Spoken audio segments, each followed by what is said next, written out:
ஒன்றை நீங்கள் ஆழமாக எப்பொழுதுமே உள்வாங்கிக் கொள்ள வேண்டும். நம் மனதிலே எப்பொழுதும் இந்த வார்த்தை இருக்க வேண்டும். நாம் கேட்கிற எந்த துவாவும் வீணாகாது. வாழ்க்கையில் எந்த துவாவும் வீணாகாது. கிடைப்பதற்கு முன்பின் ஆகலாம். கிடைப்பதற்கு இந்த மாதம் கேட்டது அடுத்த மாதம், அல்லது இன்னும் 4 மாதம் கழிச்சு, அல்லது 1 வருஷம், அல்லது 4 வருஷம் கிடைக்கும். வீணாகாது. துவா வீணாகாது. நிச்சயமாக அல்லாஹ் அந்த துவாவிற்கு பதில் தருவான். ஏதோ ஒரு ரூபத்தில் தருவான். ஒன்று கேட்டதை கொடுப்பான், இல்லை என்றால் அந்த துவாவின் மூலமாக நமக்கு வர இருக்கிற ஆபத்தை பாதுகாப்பான். சொல்றி கேட்டிருக்கமா இல்லையா? நிமிஷத்துல என் தலையே போயிருக்கும். நிமிஷத்துல அந்த ஆக்சிடென்ட்ல நான் விழுந்திருப்பேன். 1 செகண்ட் தான், எப்படியோ தப்பிச்சேன். அது யாரோ செய்த துவா, அல்லது நாம் வாழ்க்கையிலே முன்னால் செய்த துவா. சகோதரர்களே, எந்த காலகட்டத்திலும் இதுதான் மூமியின் நம்பிக்கை. எந்த ஒரு நெருக்கடியான நிலை வந்த பொழுதிலும் கூட நாம் மனம் தளர்ந்து விடக்கூடாது. உறுதியான எண்ணத்தோடு அல்லாஹ் இருக்கிறான் என்ற நினைப்போடு நாம் பயணிக்க வேண்டும் என்பதை தான் இஸ்லாம் அழகாக நமக்கு கற்றுத்தருகிறது. ரசூலுல்லாஹி ஸல்லல்லாஹு அலைஹி வஸல்லம் சொல்வார்கள், அஜபன் லி அம்ரில் மூமின், ஒரு மூமினுடைய விஷயம் எல்லாமே ஆச்சரியமாக இருக்கிறது. இன்ன அம்ரஹு குல்லஹு கைருன், அவர் செய்கிற எல்லா விஷயமே அவருக்கு நலமாகத்தான் வந்து விடுகிறது. வலைஸ தாலிக இல்லா லிமூமின், மூமினுக்குத்தான் அல்லாஹ் இப்படியான ஒரு பாக்கியத்தை தந்திருக்கிறான். என்ன? இன் அசாபத்துஹு சர்ராஉ ஃபஷக்கர ஃபகான கைரன் லா, அந்த மனிதனுக்கு ஏதாவது ஒரு சந்தோஷமான நிகழ்ச்சி நடந்தால், மகிழ்ச்சிகரமான செய்தி நடந்தால் அல்லாஹ் அவருக்கு சுக்ரியா செய்கிறார், நன்றி செலுத்துகிறார். யா அல்லாஹ், நான் நினைத்ததை போன்று என்னுடைய வியாபாரம் போய்கொண்டிருக்கிறது, லாபகரமான நிலை, நல்ல ஒரு முன்னேற்றம், நான் நினைத்தது போன்று உண்டான குடும்ப அமைப்பு, நான் நினைத்ததை போன்று உண்டான என்னுடைய பிள்ளைகளுடைய எதிர்கால திட்டமிடல் எல்லாம் சிறப்பாக போயிட்டு இருக்கு. யா அல்லாஹ், உனக்கே எல்லா புகழும், நன்றி. அல்லாஹ்வின் தூதர் சொன்னார்கள், ஃபகான கைரன் லா, அவருக்கு சந்தோஷம், உடனே நன்றி செலுத்தினார். அல்லாஹ் அவருக்கு அதை நன்மையாக மாற்றுகிறான். வைன் அஸாபத்துஹு லர்ரா, அவருக்கு ஏதாவது ஒரு தீங்கு ஏற்பட்டு விட்டால், கவலை ஏற்பட்டு விட்டால், மனதால் ஏதாவது துவண்டு விடக்கூடிய விஷயங்கள் நடந்து விட்டால், ஃபஸபர, அதிலே பொறுமையாக இருக்கிறார். எல்லாம் அல்லாஹ்வுடைய நாட்டம் என்று பொறுமை காக்கிறார். ஃபகான கைரன் லா, அந்த பொறுமை காக்கக்கூடிய விஷயமும் அவருக்கு நன்மையாக மாறுகிறது என்று நபிகள் பெருமானார் ஸல்லல்லாஹு அலைஹி வஸல்லம் அவர்கள் சொல்லித்தரக்கூடிய விஷயத்தை நாம் பார்க்கிறோம். எனவே அன்பர்களே, இன்னைக்கு கவலையினுடைய உச்சகட்டத்திலே மனிதர்கள் வாழ்வதை பார்க்கிறோம். WHO என்று சொல்லக்கூடிய வேர்ல்டு ஹெல்த் ஆர்கனைசேஷன் அது சொல்லுகிறது, உலகத்தில் எது பெரிய நோய், பெரிய நோயாக எது இருக்கிறது, இதய சம்பந்தப்பட்ட நோயா, அல்லது புற்றுநோயா, அல்லது வேற ஏதாவது ஸ்ட்ரோக் மாதிரி உண்டான விஷயமா? கிடையாது. ஸ்ட்ரெஸ் தான் பெரிய நோய், கவலை தான் பெரிய நோய். கவலை தான் எல்லா நோய்களுக்கும் மூலதனம் என்று சொல்லுகிறது. சிறுவர்களிலிருந்து பெரியவர்கள் வரை கவலையினால் பாதிக்கப்படுவதை பார்க்கிறோம். அப்படிப்பட்ட கவலையில் இருக்கக்கூடியவர்களுக்கு மாணவி ஸல்லல்லாஹு அலைஹி வஸல்லம் எந்த மாதிரியான போதனைகளை தந்திருக்கிறார்கள் என்பதை நாம் கவனிக்க வேண்டும். எனவே கவலை ஒரு மனிதனுக்கு உச்சகட்டமாக கூட கூட நல்ல நிலையில் இருப்பவரும் கூட சில நேரங்களிலே கொஞ்சம் தடுமாறி விடுகிறார் இல்லையா? பெரும் பெரும் பிரபலங்கள், பெரிய பெரிய துறை சார்ந்த வல்லுநர்கள், பெரிய பட்டதாரிகள், அவர்கள் கூட கடைசியிலே தனக்கு ஏற்படக்கூடிய இறுக்கத்தினாலே தன் வாழ்க்கையே முடிக்கக்கூடிய எல்லைக்கு போய் நிற்கிறார்கள். ஆனால் மார்க்கம் அதற்கு ஒருபொழுதும் அனுபவிக்கவே இல்லை. அல்லாஹ் அல் குர்ஆனிலே அழகாக சொன்னான். இந்த வசனங்கள் எல்லாம் நம்முடைய உள்ளத்திலே எழுதி வைக்கப்பட வேண்டிய வசனங்கள். وَلَنَبْلُوَنَّكُمْ بِشَيْءٍ مِنَ الْخَوْفِ وَالْجُوعِ وَنَقْصٍ مِنَ الْأَمْوَالِ وَالْأَنْفُسِ وَالثَّمَرَاتِ, உங்களை நாம் சோதிப்போம். எப்படி எல்லாம் சோதிப்போம்? மினல் ஹவுஃப், பயத்தை தருவோம்.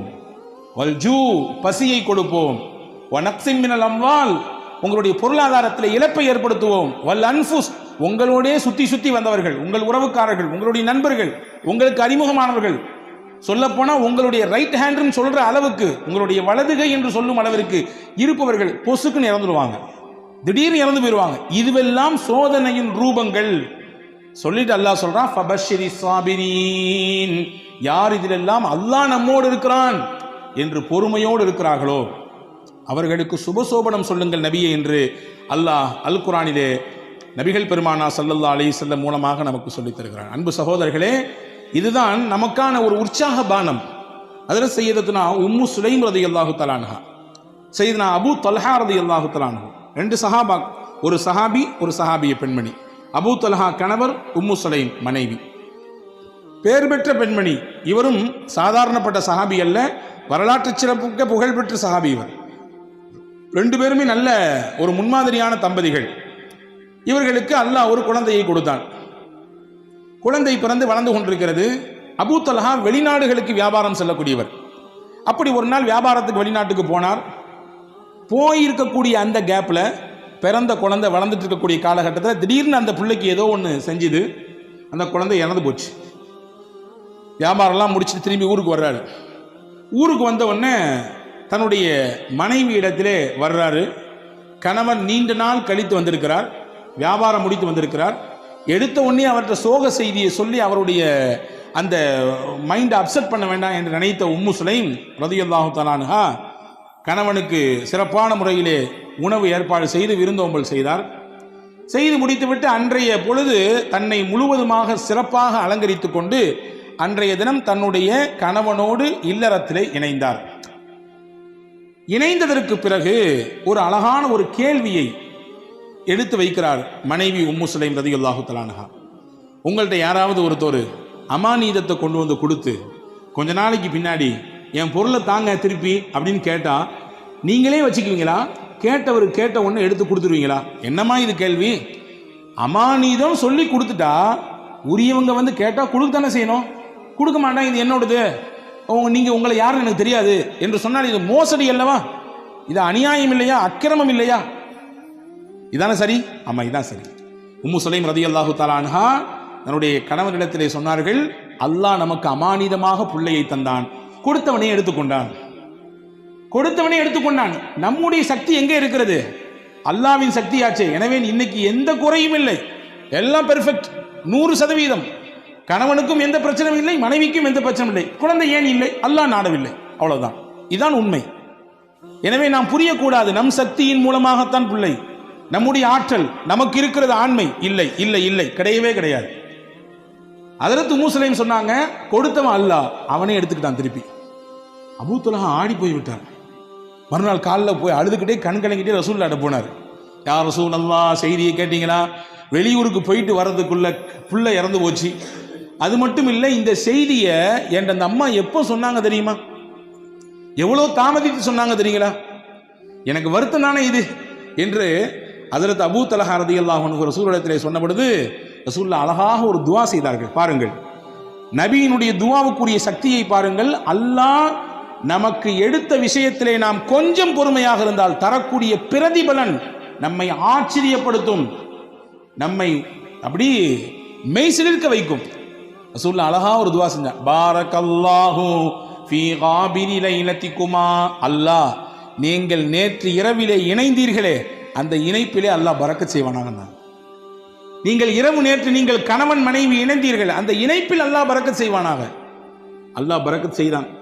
அழகான ஒரு குழந்தை பிறந்தது. அந்த குழந்தைக்கு ஹஜ்ரத் ரசூலுல்லாஹ் தான் பேர் வச்சாங்க, அப்துல்லான்னு. வரலாற்று எழுதுகிறார்கள், அந்த அப்துல்லாவுக்கு பிறந்த எல்லா பிள்ளைகளுமே சீதேவியா வாழ்ந்தாங்க. பெரிய கல்வியாளராக, குர்ஆனிலே மிகப்பெரிய தேர்ச்சி பெற்றவர்களாக, ஞானவான்களாக, மிகப்பெரிய செல்வாக்கு மிக்கவர்களாக அவர்கள் வாழ்ந்தார்கள் என்பதாக வரலாற்று குறிப்புகள் இருக்கிறது. அப்போ அல்லாஹ் ஒரு விஷயத்தை எடுக்கிறான்னா நம்ம கலங்கக்கூடாது, நம்பிக்கை இழந்துடக்கூடாதுங்கிறத ரப்புல் ஆலமீன் அல்லாஹு தஆலா எவ்வளவு அழகாக நமக்கு எடுத்து வைக்கிறான். அதாவது சய்யிதத்துனா ஆயிஷா ரலியல்லாஹு தஆலா அன்ஹா வரலாற்றில் நீங்கள் தெரிந்து கொள்ள வேண்டிய முக்கியமான செய்தி இது. திருக்குர்ஆனிலே நூர் என்ற ஒரு அத்தியாயம் இருக்கிறது. நிச்சயமாக நாமும் படிக்க வேண்டும், வீட்டிலே இருக்கக்கூடிய பெண்களுக்கெல்லாம் படிப்பிக்க வேண்டும். அற்புதமான அத்தியாயம். அதில் சய்யிதுனா உமர் ரலியல்லாஹு அன்ஹு சொன்னார்கள், அல்லிமூ நிசாக்கும் சூரத்தன் நூர், உங்கள் வீட்டிலே இருக்கக்கூடிய பெண்களுக்கெல்லாம் சூரா நூரை சொல்லிக் கொடுங்கன்னா. பெண்களுக்கு தேவையான அத்தனை விஷயங்களையும் அல்லாஹ் சொல்லுகிறான். எங்க ஹஜ்ரத் ஓதுறதே பெருசா இருக்குது, எங்கிட்டு போய் அதுலேருந்து படிச்சு கொடுக்குறது, அதுலேருந்து இல்லை கருத்தை எப்படி உள்வாங்கிக் கொள்வது, அவ்வளவு செய்திகள் இருக்குது. சின்ன சூறா தான். ஒவ்வொரு வீட்டிலும் இருக்கக்கூடிய பெண்கள் வாசிக்க வேண்டிய, பெண்கள் உள்வாங்கக்கூடிய, பெண்கள் தங்கள் வாழ்க்கையில் செயல் வடிவம் கொடுக்க வேண்டிய விஷயங்களை அல்லாஹ் அதிலே பதிவு செய்கிறான். அதிலே முக்கியமான ஒரு செய்தி இருக்கிறது. இஃப்கா ஆயிஷா என்று சொல்வார்கள். அல்லாஹு தாலா அதில் சய்யிதுனா முஹம்மது ரசூலுல்லாஹி ஸல்லல்லாஹு அலைஹி வஸல்லம் துணைவியார் விஷயத்திலே ஏற்பட்ட ஒரு அவதூறு, அந்த அவதூறை களைவதற்காக வேண்டி அல்லாஹ் ஒரு 10 வசனத்தை தந்தான். என்ன அவதூறு? நான் பலமுறை உங்களுக்கு சொல்லியிருக்கிறேன், ஞாபகம் இருக்கலாம். நான் ஒரு கோடு மட்டும் போட்டு காட்டுகிறேன். போருக்கு போய் திரும்பி வரக்கூடிய நேரத்தில் எல்லாரும் போய்விட்டார்கள். ஹஜ்ரத் ஆயிஷா அம்மா மட்டும் சுய தேவையை முடிச்சுட்டு வர்றதுக்குள்ளார எல்லாரும் காலி. கடைசியில் எல்லாத்தையும் பார்க்கறதுக்காக நியமிக்கப்பட்டவர், ஏதாவது தவறவிடப்பட்டதா என்பதை பார்ப்பதற்கு நியமிக்கப்பட்ட சஃப்வான் மட்டும்தான் இருந்தார். ரசூலுல்லாஹி ஸல்லல்லாஹு அலைஹி வஸல்லம் அன்பு தோழர் சஹாபி ரலியல்லாஹு அன்ஹு. இவங்க ஆயிஷா அம்மாவை கண்டு ரசூலுல்லாஹ்வுடைய துணைவியார் என்பதை உறுதி செய்து தான் வந்த ஒட்டகையை அமர்த்தி வைத்து அதில் மேலே ஆயிஷா அம்மாவை உட்கார வச்சு கீழே பிடிச்சிட்டு நடந்து வந்தாங்க. ஒட்டகத்தினுடைய கயிறை பிடித்து கொண்டு நடந்து வந்தார்கள். மதீனாவுக்குள்ள என்ட்ரி ஆகும்போது முனாஃபிக்கின்கள்லாம் லட்டு சாப்பிட்ற மாதிரி இருந்துச்சு இந்த நிகழ்ச்சி, அல்வா சாப்பிட்ற மாதிரி. என்ன, எல்லாரும் போயாச்சு, முகமது ரசூலுல்லாஹ்வுடைய துணைவியார் மேலே உட்கார்ந்துருக்காங்க, கீழே வர்றது ஒரு அந்நிய ஆண் சஃப்வான். இதை அப்படி முடிச்சு போட்டு, பொதுவாகவே தானே இயல்பு தானே, நல்ல விஷயம் ஸ்லோவாக போகும், அதே கெட்ட விஷயம் அப்படி தாறுமாறாக பரவும் இல்லையா, தீயா பரவும். இப்படி தீயாக பரவியது மதீனா முழுக்க. நாயகத்தின் துணைவியார் அன்னை ஆயிஷாவையும் ஹஜ்ரத் சய்யிதுனா சஃப்வான் ரலியல்லாஹுவையும் இணைத்து தப்பு தப்பாக பேச்சு. அல்லாஹ் இந்த நிகழ்ச்சி நீண்ட பட்டியல். அல்லாஹ் இதில் யாரெல்லாம் பங்கெடுத்தார்களோ அவர்களுக்கெல்லாம் உலகத்திலும் சோதனையை கொடுத்தான், ஆகிரத்திலும் நிச்சயமாக அதற்கான வேதனை உண்டு என்று குர்ஆனிலே சொன்னான். இந்த நிகழ்ச்சிக்கு அல்லாஹ் பாடம் சொன்னான். இது இல்ல, ஆயிஷா மீது எந்த குற்றமும் கிடையாது, அவங்க பத்தினி, பத்தரை மாத்து தங்கம், அவர்கள் ஒரு தூசு கூட அவர்கள் மீது படவில்லை, அவ்வளவு தூய்மையானவங்க. ஏன்னா தூய்மையானவர்களாக இருப்பதினாலே தான் நாயகத்திற்கு அல்லாஹ் துணைவியாக தேர்வு செய்தான், நாயகத்திற்கு மனைவியாக அல்லாஹ் தேர்வு செய்தான். அல்லாஹ்வால் தேர்வு செய்யப்பட்ட முடிவு அது. எனவே அவர்கள் 100% தூய்மையானவர்கள் அப்படிங்கிறத அல்லாஹ் குர்ஆனிலே 10 வசனங்களை கொடுத்து சொன்னான். இதுல என்ன செய்தினா, இந்த வசனங்களை துவங்கும் போது அல்லாஹ் துவங்குறான் பாருங்க. இன்னல்லதீன ஜாஊ பில் இஃப்கி உஸ்பத்தும் மின்கும் லா தஹ்ஸபூஹு ஷர்ரல் லக்கும் பல் ஹுவ கைருல் லக்கும். நபியே, அவதூறாக உங்கள் துணைவியாரின் மீது இட்டுக்கட்டி தேவையில்லாத பழிகளை சுமத்தி கொண்டு சில மக்கள் இந்த தெருவிலே ஊரிலே நடமாடி கொண்டிருக்கிறார்கள். லா தஹ்ஸபூஹு ஷர்ரல் லக்கும், இதை தீங்கு கெடுதி என்று நீங்க நினைக்காதீங்க. பல் ஹுவ கைருல் லக்கும், இது நன்மைன்றான் அல்லாஹ், இது நல்லதுன்றான். எப்படிங்க நன்மை? ரசூலுல்லாஹ்வுடைய குடும்பத்தின் மீது இப்படி பழி சுமத்திட்டாங்க, பொறுக்குமா? நமக்கு தாங்குமா? தாங்காது. அல்லாஹ் சொல்றான் நன்மை. எப்படி நன்மை தெரியுமா? நாயகம் இருக்கும் காலத்திலேயே இந்த நிகழ்ச்சி நடந்தது. எனவே அல்லாஹ் அருள் வசனங்கள் இறக்கி உண்மைப்படுத்திட்டான், தூய்மைப்படுத்திட்டான். எந்த பிரச்சனையும் கிடையாது, 100% ரொம்ப தூய்மையானவர்கள் அப்படிங்கிறத அல்லாஹ் குர்ஆனின் மூலமாக நிரூபித்தான். இந்த குர்ஆன் நபியின் காலத்திலே இறங்கியது அந்த வசனம். இன்னைக்கு நம்ம பேசுறோம், நாளைக்கு பேசுவாங்க, 10 வருஷம் கழிச்சு பேசுவாங்க, 100 வருஷம் கழிச்சு பேசுவாங்க. உலக அழிவு நாள் வரை நாயகத்தினுடைய துணைவியார் தூய்மையானவர்கள் என்றதை பேசிக்கொண்டே இருப்பார்கள். வச்சுக்கங்களேன், ஒரு சின்ன கற்பனை. இதே நிகழ்ச்சி நாயகத்தின் வஃபாத்துக்கு பின்னால் நடந்திருந்தால், நாயகத்தினுடைய ஹயாத்துக்கு பின்னால் நடந்திருந்தால், அது இல்லைங்கிறத ப்ரூஃப் பண்ணிடலாம், வேற விஷயம். ஆனா குர்ஆன் வந்திருக்கிறாரே, குர்ஆனினுடைய வசனம் யாரோடு முடிந்து போனது? நாயகத்தோடு முடிந்து போனது. ரசூலுல்லாஹ்வுடைய ஹயாத்தோடு அவர்களுடைய முடிவு குர்ஆனும் खत्म ஆயிடுச்சு. வஹி வராது. வஹி வரக்கூடிய காலத்திலேயே இந்த ஒரு செய்தி நடந்து, இப்படிலாம் கிடையாது, 100% பியூர், உங்க வீட்டு துணைவியார்கள் எல்லாம் அவ்வளவு தூய்மையானவர்கள் அப்படிங்கிறத அல்லாஹு தாலா அருமையான முறையிலே இங்கே உலக மக்களுக்கு பறைசாட்டினான். எனவே இது நன்மைதான், தீமைன்னு நினைக்காதீங்கன்னு அல்லாஹ் சொன்னான். அன்பர்களே, நாம் பார்க்கக்கூடிய விதத்தில் தான் இருக்கிறது. நமக்கு வரக்கூடிய விஷயங்கள் எப்படியானது என்பதை நாம் பார்க்கிற விஷயத்தில் தான் இருக்கிறது. கொஞ்சம் நமக்கு ஏற்படக்கூடிய சிரமங்களில், கஷ்டங்களில் கொஞ்சம் பொறுமையாக இருந்தால் அல்லாஹ் அதற்கு மிகச்சிறந்த பகரத்தை தருவான். ஒரு நிகழ்ச்சியை சொல்லுகிறேன் பாருங்கள்.